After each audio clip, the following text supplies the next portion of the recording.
판을 읽는 남자 판익남 지금 시작합니다. 안녕하십니까. 경기일보 정치부 이호준 기자입니다. 6일 지방선거가 이제 2달 앞으로 다가왔습니다. 얼마 전 끝난 대선에서는 국민의힘 윤석열 당선인이 승리를 거뒀지만 경기도에서는 더불어민주당 이재명 후보가 더 많은 득표를 했기 때문에 6일 지방선거에서 경기도 표심이 어디로 향할지 정말 예측하기 어려운 그런 상황입니다. 그래서 준비했습니다. 경기도 선거의 판세와 흐름을 가장 잘 알고 있는 분들을 모셔서 경기도 선거 이야기를 해보려고 합니다. 오늘 판익남은 안양 동안구 갑 더불어민주당 민병덕 의원님을 모셨습니다. 안녕하십니까 의원님? 예, 저는 안양시 동안갑입니다. 얼굴이 동안갑이어서가 아니고요. 동안구 갑입니다. 이제 2022년도 벌써 3개월이 지났습니다. 그 사이에 대선도 있었고요. 네. 의원님 좀 어떻게 지내셨어요 최근에? 2022년도 3개월이 어떻게 갔는지 모르겠어요. 저는 정신없이 지나갔는데 네. 벌써 2022년 3월이 끝나가고 있다. 4분의 1이 지나가고 있는 거잖아요. 1분기가 끝났어요 벌써. 네. 예. 대선 때는 정신이 없었고요. 대선 끝나고는 좀 힘듭니다, 솔직히. 예. 그래서 지금 우리 송영길 대표가 사퇴를 하고 지역에 이제 이러저런 사찰들을 다니는데 제가 지리산도 한번 갔다 왔고 제가 고향이 해남인데요. 해남 대흥사를 가셔 있다 그래서 또 대흥사도 1박 2일 다녀왔습니다. 대표님하고 같이 예. 같이 다녔어요? 우리 대선에 대한 평가를 좀 해야 되는데 아직 평가가 제대로 잘 안 되네요. 이번에 뭐 조직부총장 맡으셨어요. 네. 부총장 이번 지방선거에서 어떠한 역할을 좀 하시게 되는 건지 설명 좀 부탁드릴게요. 이제 당원 가입이라든지 뭐 이런 것 관리도 하지만은 가장 중요한 업무가 공천 관리입니다. 공천 관리를 하기 때문에 지금 가장 많은 후보가 나오는 때가 지방선거잖아요. 그러다 보니까 누구는 어떻다 저떻다부터 시작해가지고 무수히 많은 사람들이 나옵니다. 조직부총장의 업무가 공천 관리이기 때문에 그런 것 같습니다. 대선 이야기를 좀 안 할 수가 없어요. 네. 더불어민주당 입장에서는 굉장히 아쉽게 패배했는데 전반적인 이번 대선 총평을 좀 해보신다면 어떻게 좀 볼 수 있을까요? 대선 기간만 보면 저희가 매우 어렵게 시작을 했거든요. 그리고 그 과정에서도 매우 어려웠고 마지막에 그렇게 따라간 거에 대해서 실은 후보님도 그렇고 당도 그렇고 매우 열심히 했다 이런 평가를 할 수 있는데 좀 길게 보면 좀 우리 민주당 반성할 게 많습니다. 예를 들면 저희가 2020년도 제가 총선 됐을 때 180석이라는 엄청난 지지를 받은 거거든요. 그런데 1년도 채 안 돼서 보궐선거에서 그렇게 깨졌죠. 그리고 보궐선거에서 그렇게 반성을 했다고 하는데 그 반성이 제대로 국민들에게 전달되지 않았기 때문에 이번 선거에서 이렇게 진 거라고 보거든요. 저는 정치를 조금 더 우리가 진지하게 해야 되는 거 아닌가라는 생각이 들어요. 예를 들면 손실보상을 제가 법안을 낸 사람인데 자영업자들 코로나. 네. 근데 이제 저쪽 당 후보가 뭐 35조, 50조 네. 딱 지르니까 우리도 50조 합니다. 이렇게 딱 지르고 그 구체적인 계획과 관련해서는 지금 대통령을 설득해야 되는데 대통령을 설득할 어떤 준비도 안 해놓은 상태. 저는 저쪽이 지르니까 우리도 지른다 이런 게 아니고 저쪽이 지르더라도 우리는 정말 현실 가능하고 이런 진지한 정치를 좀 했어야 된다. 이제 2달 뒤 지방선거예요. 어쨌든 선거 금방 또 다시 돌아가게 됐는데 이번 대선 패배를 좀 극복하기 위한 민주당의 노력들이 좀 필요할 것 같아요. 국민의 신뢰를 얻기 위한 것이 핵심이라고 생각합니다. 저는 국민의 신뢰를 얻으려면 우리가 했던 말을 지키는 것, 하기로 한 약속을 이행하는 것이 핵심이라고 생각을 해요. 다원제 정치를 하기 위해서 우리가 가장 많은 의석을 가지고 있지만 이것을 떼내면서 다당제가 될 수 있는 이런 것들을 만들어주는 문제. 그리고 검찰개혁의 문제인데 검찰개혁의 문제에서 또 검찰개혁의 문제냐 이렇게 생각하실 수 있다고 봐요. 대통령이 검찰총장 출신이기 때문에 오히려 검찰은 훨씬 더 제한된 힘을 발휘해야지 균형이 맞는다라는 관점에서 검찰 개혁의 문제는 빼어내올 수가 없고, 마지막으로 언론 개혁의 문제인데, 저는 언론 개혁의 문제에 있어서도 순서가 우리가 잘못됐다고 생각해요. 그 언론중재법을 통한 처벌 규정. 처벌 규정이 아니라 네. 공영방송을 국민에게 내놓는 그것부터 했어야 된다고 생각을 하거든요. 자기의 권력을 내놓는 것부터. 그럼요. 아까 말씀드렸던 그 네 가지 일들을 제대로 하는 것이 저는 뭐 지방선거를 준비하는 것이기도 하고, 그리고 장기적인 우리가 정권을 다시 찾아오는 방법이기도 하다고 생각을 합니다. 대선에서는 뭐 패배했지만 또 경기도 전체적으로 봤을 때는 이재명 후보가 더 많은 표를 얻었단 말이죠. 이번 지방선거를 앞두고 경기도당의 분위기는 조금 더 다를 수 있을 것 같아요. 경기도당 분위기 좀 어떤가요? 더 초긴장? 오히려 일단 대선 때 서울에 비해서는 경기도가 5% 서울은 앞섰죠. 5%를 지고 예, 경기도는 5%를 앞섰기 때문에 그래도 경기도가 수고했다라는 평가들은 받긴 받았지만, 결국은 호남 세 군데와 제주도를 빼놓고는 다 위험한 거 아니냐라고 있는 상태.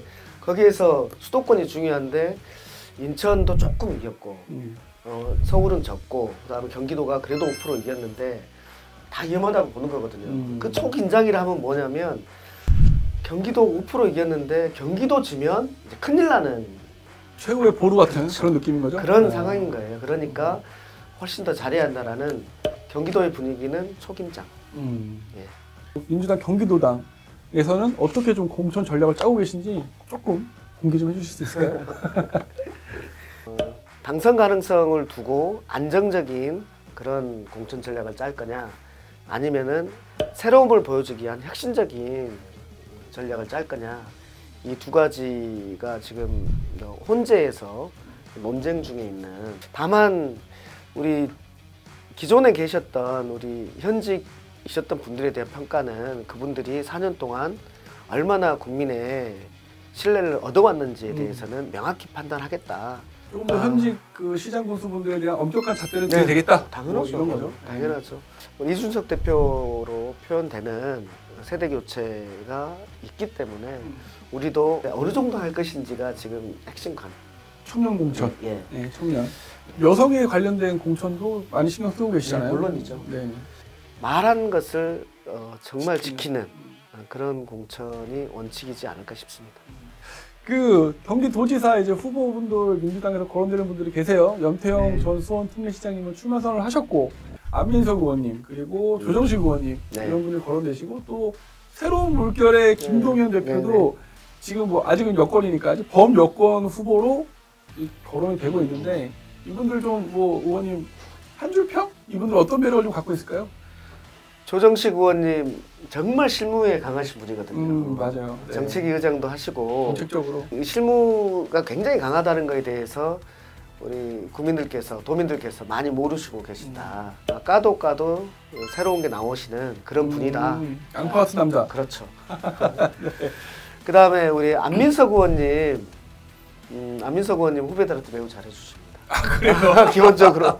인기가 좋으세요? 제가 손실보상법을 제일 처음에 제기했을 때 작년 1월 달이거든요.